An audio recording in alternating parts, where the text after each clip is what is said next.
사랑하는 은혜와 진리 장로교회 교우 여러분, 어젯밤도 평안하셨습니까? 오늘도 나 자신만의 유익을 위해서가 아니라 다른 지체들의 유익을 위해 하나님이 나에게 주신 은사를 사용함으로 주님의 몸된 교회를 건강하게 세우는 데 함께하는 저와 여러분이 되시기를 주님의 이름으로 축원합니다. 오늘 새벽에 만나 본문은 고린도전서 14장 26절부터 40절까지입니다. 고린도전서 14장 26절부터 40절을 제가 읽어드리겠습니다.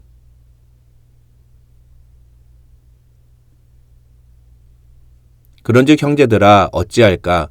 너희가 모일 때에 각각 찬송시도 있으며 가르치는 말씀도 있으며 계시도 있으며 방언도 있으며 통역함도 있나니 모든 것을 덕을 세우기 위하여 하라.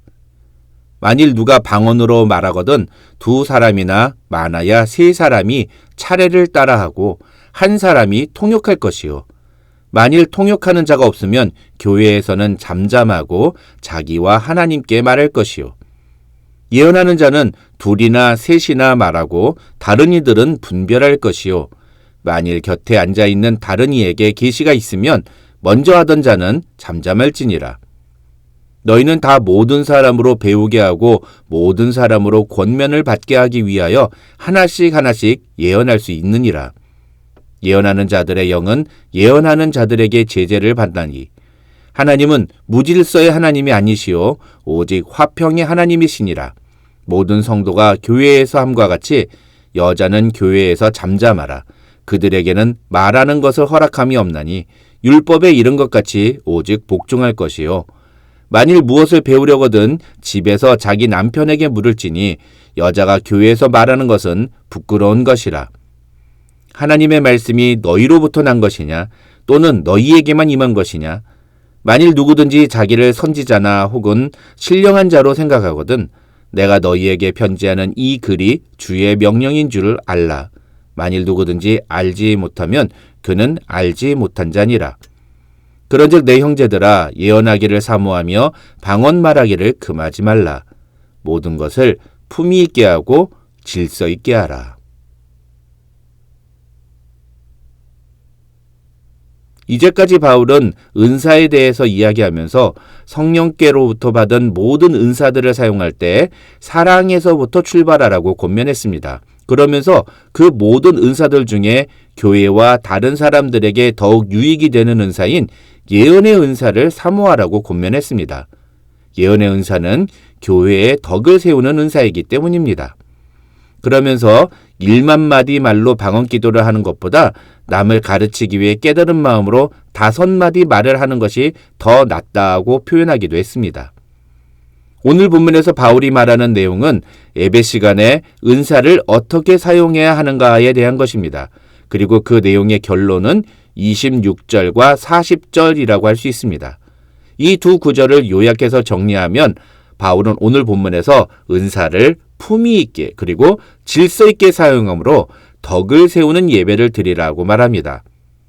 여기서 덕을 세우는 예배는 보다 큰 원론적인 주제라고 한다면 품위 있게 그리고 질서 있게 은사를 사용하는 것은 덕을 세우는 예배의 구체적인 방법이라고 할 수 있습니다. 그렇다면 은사를 품위 있게 그리고 질서 있게 사용한다는 것은 무슨 뜻일까요?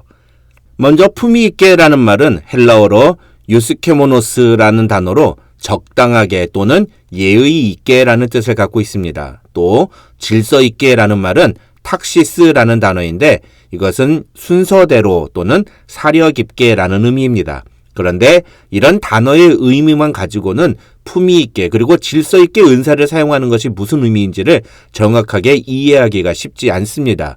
그래서 바울은 그것을 돕기 위해 당시 고린도 교회에서 예배 시간에 벌어졌던 여러 가지 무질서하고 잘못된 예배의 모습을 실제 예를 들면서 설명합니다. 33절을 보시면 바울은 하나님은 무질서의 하나님이 아니시오 오직 화평의 하나님이시니라 하는 말을 하는데 이것은 그만큼 당시 고린도 교회에서 드려진 예배의 모습이 무질서하고 불안정하며 소란스러운 평화가 깨진 예배였다는 것을 보여주는 증거라고 학자들은 설명합니다. 그렇다면 도대체 고린도 교회는 어떤 식으로 예배를 드렸던 걸까요? 먼저 27절과 28절에서 바울은 예배 시간에 방언을 하려면 2사람이나 많아야 3사람이 차례를 따라하고 그것도 반드시 통역을 해야 한다고 말합니다. 어떤 학자는 이것을 가지고 당시 고린도 교회의 예배는 성도들이 각자 자기가 가진 은사를 자랑하는 장기자랑의 무대와 같았다고 표현하기도 했습니다. 쉽게 말하면 중구난방으로 막 사람들이 여기저기서 자기 마음대로 방언으로 기도하는 일이 벌어진 것입니다. 심지어 뒤에 보면 바울은 그런 모습을 불신자가 봤다면 그걸 아마도 미친 사람처럼 보였을 것이라고까지 이야기합니다. 그래서 바울은 예배 시간에 방언을 하려면 3사람 정도만 하고 그것도 차례로 해야 한다. 그런데 만약에 방언을 통역해 줄 사람이 없으면 방언은 해선 안 된다고 말합니다. 먼저 3사람 정도까지로 인원을 제한한 것은 방언이 예배의 핵심이 아니기 때문입니다. 다시 말해서 예배 시간은 자기가 가진 은사를 자랑하는 시간이 되어서는 안 된다는 것입니다.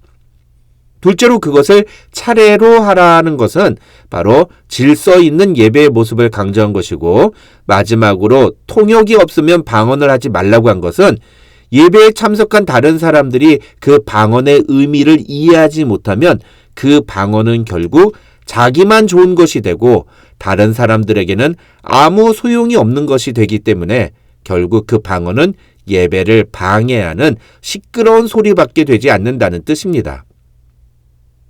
이것은 비단 방언의 은사만의 문제가 아니었습니다. 29절과 30절을 보면 바울은 예언, 즉 말씀 사역에 대해서도 똑같은 이야기를 합니다. 여기서 바울은 예언을 하는 자들도 2이나 3이나 말하고 다른 사람들은 분별할 것이요 라고 말하는데, 여기서 분별할 것이요 라는 말은 그 말을 주의해서 들으라는 뜻입니다. 중요한 것은 예언을 하는 자들도 2이나 3로 제한했다는 것입니다. 이것은 당시 고린도 교회에서 사람들이 행하던 예언의 은사, 즉 말씀 사역이 불확실한 계시였다는 사실을 보여주는 증거라고 학자들은 설명합니다. 당시에는 아직 성경조차 완성되지 않았던 시기였기 때문에 사람들이 앞에 나와서 하나님이 주신 말씀이라고 하면서 예언 사역을 하면 사도들이 그 예언을 검증해 주는 것 외에는 진짜로 그것이 하나님이 주신 계시인지 아닌지를 분별할 방법이 없었습니다. 그런데 만약에 막 4-5명이 계속 나와서 하나님이 주신 계시라고 하면서 이 말 저 말을 쏟아놓는다면 그 말의 진위 여부를 파악할 방법은 더 없어지게 되는 것입니다. 그래서 바울은 예배 시간에 말씀을 전하는 사람은 최대 3명까지로 제한하고 다른 사람들은 그 말씀을 들으면서 그것이 진짜 복음의 메시지인지를 분별하라고 권면하고 있는 것입니다. 그러면서 30절과 32절에서 바울은 매우 중요한 이야기를 덧붙이는데, 이 2 구절에서 바울이 이야기하는 것을 요약해서 정리하면 예언의 은사는 누군가 한 사람이 독점해서는 안 된다. 다시 말해서 어떤 한 사람만의 말이 절대적인 진리인 것처럼 여겨져서는 안 된다는 뜻입니다. 학자들은 이 구절들을 통해서 당시 고린도 교회에서는 어떤 한 사람이 예언 사역을 독점하면서 다른 사람들의 성경 해석을 무시하고 그것을 제압하는 사례가 있었다고 추측합니다. 그런데 그 사람이 나중에는 바울의 사도성까지 의심하면서 자신이 전하는 메시지만을 진리라고 주장했고, 그래서 36절로 38절에서 바울은 하나님의 말씀이 너에게만 임했냐? 너가 정말로 하나님께로부터 계시를 받은 자가 맞냐? 너가 정말로 그런 은사를 받았다면 내가 너희에게 쓰는 이 편지도 주께서 주신 계시로 쓰는 것이라는 걸 알 텐데 너는 왜 그걸 모르느냐? 너는 왜 나의 사도적 권위와 내가 쓰는 이 편지가 주께서 주신 마음으로부터 온 것이라는 것을 부정하느냐? 이렇게 책망합니다. 32절에서 예언하는 자들의 영은 예언하는 자들에게 제재를 받나니라는 바울의 말은 바로 이런 배경에서 이해해야 합니다. 이 말을 지금 우리 시대에 적용하면 성경을 연구하고 말씀을 전할 때 목사가 자기 머리에 떠오른다고 막 그게 진리인 양 전하지 말고 반드시 다른 신학자들은 또 다른 선배 목사님들은 그 본문을 어떻게 해석했는지를 찾아보고 확인하라는 뜻입니다. 사실 성경은 반드시 신학을 공부한 학자들만 해석할 수 있는 그런 책은 아닙니다. 성경은 누구나 쉽게 이해할 수 있고 깨달을 수 있는 말씀입니다. 그러나 그렇다고 해서 모든 사람이 자기 마음대로 성경의 내용을 판단하고 해석할 수 있다. 이렇게 말하면 안 됩니다. 특히 현대와 같이 오랜 신학 작업을 통해서 성경의 본래 의미를 정확하게 이해하려는 여러 가지 학문적 연구가 풍성하게 쌓인 상황에서 그러한 학문적 연구의 결과물들을 뒤로한 채 오로지 자기가 느낀 것, 자기가 이해한 것만을 진리인 것처럼 여기는 것은 매우 위험한 생각입니다. 그런 태도가 바로 품위 없이 질서를 무시하는 태도인 것입니다. 마지막으로 34절과 35절에서 바울은 예배 시간에 여성들이 무질서하게 예배가 방해되는 행동들을 한 것에 대해 지적하면서 그에 대한 바른 지침을 제시합니다. 사실 이 부분은 현대까지도 성경에 기록된 여러 본문들 중에 가장 오해되고 가장 잘못 적용되는 본문이라고 할 수 있습니다. 예를 들어 제가 속한 한국의 합동교단이나 미국의 PCA 장로교단은 이 성경 구절을 근거로 성경은 여성이 말씀 사역하는 것을 금한다 하고 주장하고 있기도 합니다. 그러나 저는 그것은 옳은 해석이 아니라고 생각합니다. 이것은 오늘 본문이 당시 고린도 교회라는 특수한 상황 속에서 벌어진 일에 대한 바울의 조언이라는 컨텍스트를 무시하고 그것을 전 시대적으로 또 전 교회적으로 확대 해석한 것이라고 생각합니다. 이 34절과 35절에 대하여 많은 학자들은 당시 여성들은 성경을 배울 기회가 많지 않았다. 그래서 예배에 나와서 말씀을 듣는데 그게 무슨 뜻인지 잘 이해를 못했다. 그러다 보니까 예배 시간에 여자들이 자기 남편한테 저 말이 무슨 뜻이냐고 자꾸 물어보는 일들이 있었다. 그리고 그런 일이 자꾸 있다 보니까 예배 시간에 흐름이 끊어지고 예배가 방해를 받았다. 바울은 이런 고린도 교회의 상황을 가지고 여자들이 예배 시간에 무질서하게 예배를 방해해서는 안 된다고 경고를 하고 있는 것이다. 이렇게 설명합니다. 그래서 이 구절들은 질문하고 싶은 것이 있더라도 예배 시간에는 조용히 있다가 집에 가서 남편에게 물어보라고 이야기하는 것이지 여성은 말씀 사역을 하면 안 된다거나 혹은 아까 말씀드린 그런 교단에서 주장하는 것처럼 성경은 여성의 목사직을 금지한다는 주장이라고 해석하는 것은 본문에 대한 잘못된 해석인 것입니다.